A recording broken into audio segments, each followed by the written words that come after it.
Hi friend, welcome to my channel kitchen এলেন official. আজ তোমাদের সঙ্গে শেয়ার করতে চলেছি একদম ঘরোয়া স্বাদের দারুণ একটা রেসিপি, মাংস লাউ। নরম নরম লাউ আর রসালো মাংসের অসাধারণ কম্বিনেশন, যা খেলে ভাতের সাথে বারবার নিতে ইচ্ছা করবে। খুব সহজ উপকরণে আর কম সময়ে বানিয়ে নিতে পারবে এই মজাদার রেসিপি। যদি পছন্দ করো এমন সহজ ও সুস্বাদু রেসিপি, তাহলে ভিডিওটি শেষ পর্যন্ত দেখো। আশা করছি তোমাদের ভালো লাগবে। চলো দেখে নেওয়া যাক রেসিপি। দেখো, মাংস লাউ করার জন্য আমি মাংস নিয়ে নিয়েছি, ভালো করে কেটে ধুয়ে নিয়েছি। এবার নিয়েছি লাউ, এরকম হাফ লাউ নিয়েছি। তো লাউটা গোটাই ছিল, অর্ধেকটা আমি অন্য রান্না করেছি, আর অর্ধেকটা ছিল এই মাংস দিয়ে রান্না করব। প্রথমে আমি মাংসটাকে মশলা মাখিয়ে নেব। দিয়ে দিলাম পেঁয়াজ। পেঁয়াজটা একটু বেশি দিয়েছি, দেখো একটু বেশি মতোই লাগবে। তারপরে দিয়ে দেবো টমেটো কুচিয়ে রাখা, এইভাবে করে মাখিয়ে নিতে হবে। এবারে দিয়ে দেবো মশলা, স্বাদ অনুযায়ী নুন দিয়ে দিলাম।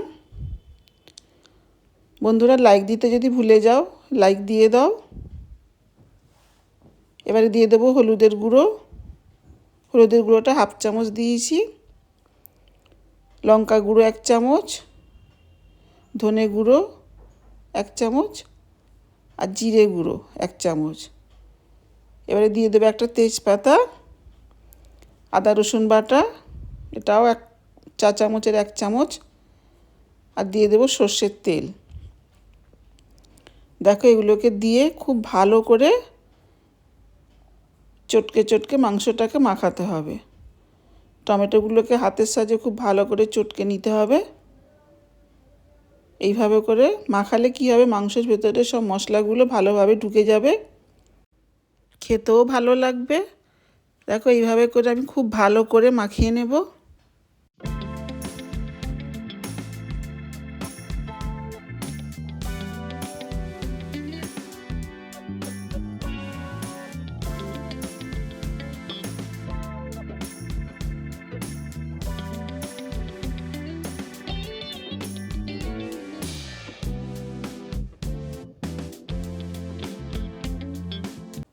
দেখো, খুব ভালো করে আমি মাখিয়ে নিয়েছি। আর একটা কুকার নিয়েছি, কুকারে মাংসটা দিয়ে দেব।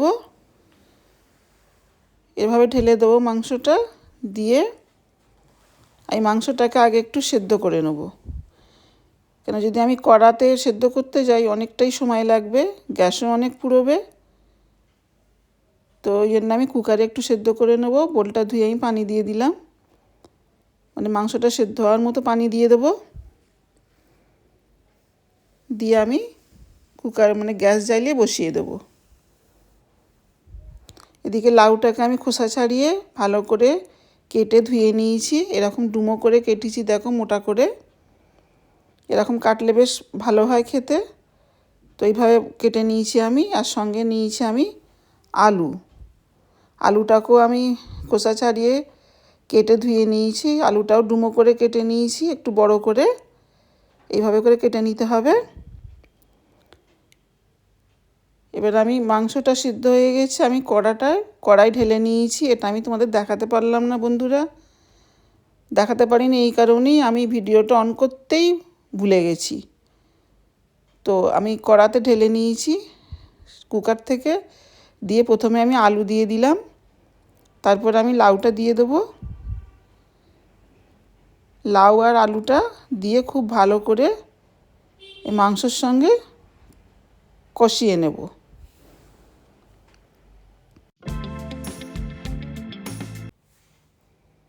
দেখো, এইভাবে করে কষিয়ে নেব। এই মাংস লাউ রান্নাটা আমরা যারা বানিয়ে খেয়েছি, আমরা জানি এর স্বাদ কেমন। তো যারা এখনও বানাওনি, একবার বানিয়ে দেখতে পারো, ট্রাই করতে পারো। খুব সুস্বাদু হয় খেতে, মাংস লাগবে না, এই আলু আর লাউ দিয়ে আর ঝোল দিয়ে 1 থালা ভাত শেষ হয়ে যাবে, এতটাই মজার হয়। তো আমি ঢাকা দিয়ে দিয়েছি, ঢাকা দিয়ে দিয়ে আমি কষাচ্ছি, কারণ লাউ থেকে পানি বেরোচ্ছে অনেকটা।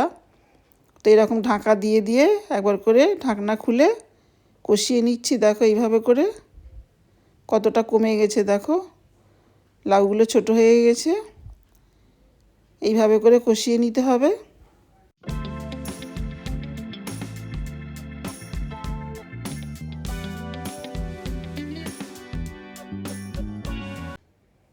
এবার আমি দিয়ে দেবো অল্প একটু চিনি।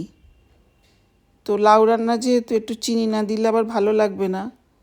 যেমন লাউ, পেঁপে, কুমড়ো এগুলোতে একটু মিষ্টি লাগে, মিষ্টি দিলে স্বাদটা অনেকটাই বেড়ে যায়।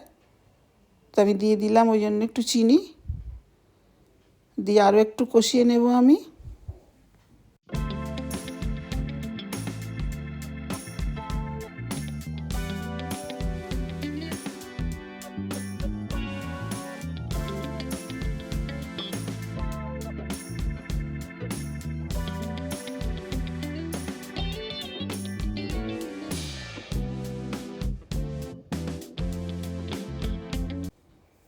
দেখো কষানোটা খুব ভালোভাবে হয়ে গেছে। এবার আমি দিয়ে দেবো পানি।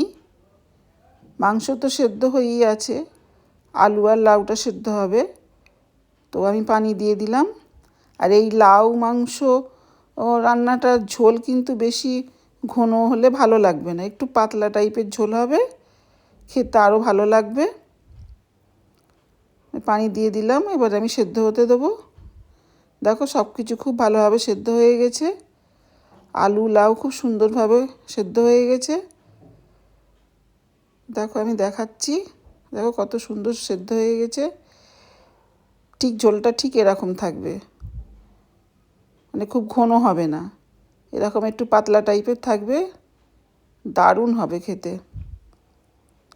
ট্রাই করে একবার দেখো, আশা করছি তোমাদের ভালো লাগবে। দেখো আমি পরিবেশন করে নিয়েছি। কেমন লাগলো তোমাদের রেসিপিটা বন্ধুরা কমেন্টে জানাবে। আর খুব ভালো লেগে গেলে সাবস্ক্রাইব করে পাশে থেকে যাবে।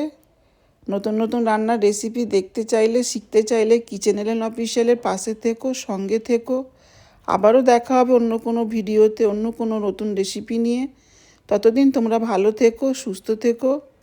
আমার সঙ্গে থাকার জন্য অনেক অনেক ধন্যবাদ।